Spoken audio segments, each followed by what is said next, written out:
আসসালামু আলাইকুম বন্ধুরা, বিনাডিঙ্গি একটা পটল ক্ষেত থেকে আপনাদের দেখাচ্ছি। যদিও এই সময় পটলের দাম খুব কম, তবু দেখেন এটা হাইব্রিড জাতের পটল। কিছুটা আমার মনে হয় যে কি পরাগায়নের ব্যাপার স্যাপার আছে। এই যে খালি পচে গেছে, এই যে মরে গেছে, এই যে মরে গেছে, ফুল ফলে রূপান্তরিত হয়নি। তারপরেও যা আছে মাশাল্লাহ, এগুলা যদি দাম ভালো পাওয়া যায় তাহলে কৃষক যত্নার্থী করে। আর যদি দাম পড়ে যায় কৃষকের মন নষ্ট হয়ে গেলে যত্ন কম হয় আর ফলনও কমে যায়। এই একটা আছে, দেখেন ওই যে আরেকটা।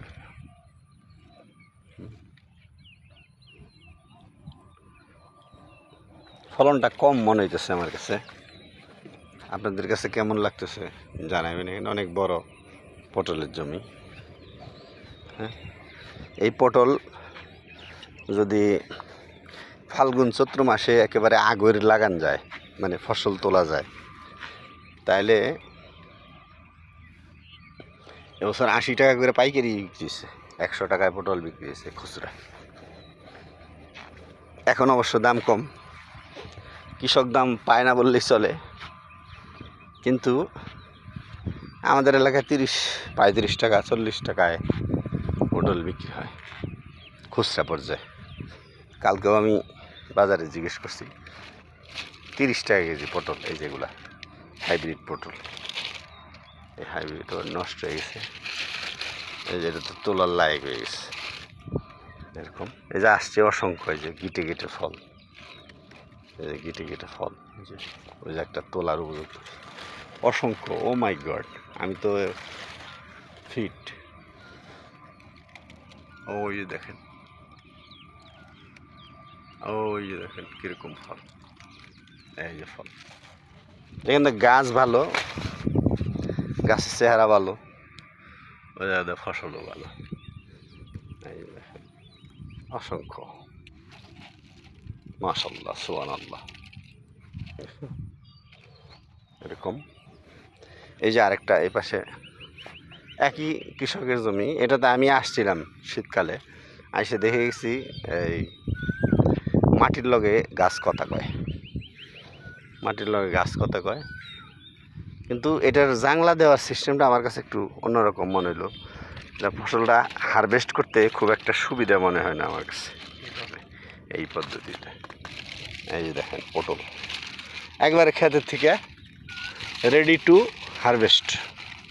এই যে ওহ সুবহানাল্লাহ, আলহামদুলিল্লাহ, মাশাআল্লাহ, অনেক সুন্দর হয়েছে, ভালো জমি। এই ফসল একেবারে এই ইচ্ছা করলে 7-8 মাস পর্যন্ত নাকি এটা বিক্রি করা যায়। অসংখ্য ফুল আছে, এই ফুল যদি অর্ধেকও ফুলে রূপান্তরিত হয়, ফলে রূপান্তরিত হয়, আর কৃষক যদি অন্তত 40 টাকাও পায়, 30 টাকাও খুচরা পায়, তাও কৃষকের অনেক টাকা। পটলের বাজার আবার অন্যরকম, যে অনেক দিন ফসল দেয়, ফসল তোলা যায়, 1 মাস বাজার কম গেলেও আবার যদি চাইতে যায় তাইলে কৃষকের আর দুঃখ থাকে না, পোষায় যায়।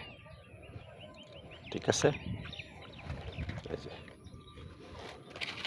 আর মাছের দিতেও যে অত খরচ হয় তা নাই। যে দেখেন, আমি দেখাই যে বাঁশ, এই যেরকম খুঁটি আছে, আর এই যে ছোট চিকুন তার আছে, এগুলো অল্প দামে পিস ধরে কিনে তারপরে এগুলা করে হয়। এই যে পটল, অসংখ্য পটল। আমার কৃষক ভাই থাকার কথা ছিল, আজকে নাই। আমি যেখানে যাই কৃষক থাকে না, কৃষকরা লজ্জা পায় এই ভিডিওর সামনে কথা বলতে, আর ভিডিও করতেও আমার লজ্জা লাগে। প্রথম বেশি লাগতো, এখন একটু কম লাগে।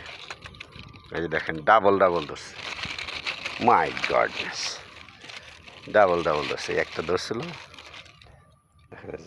ডাবল। এই যে তো বন্ধুরা, আজকে এই পর্যন্তই পটল ক্ষেতের আপডেট। সবাইকে শুভেচ্ছা জানিয়ে আজকের মতো বিদায়। আসসালামু আলাইকুম ওয়া রাহমাতুল্লাহ।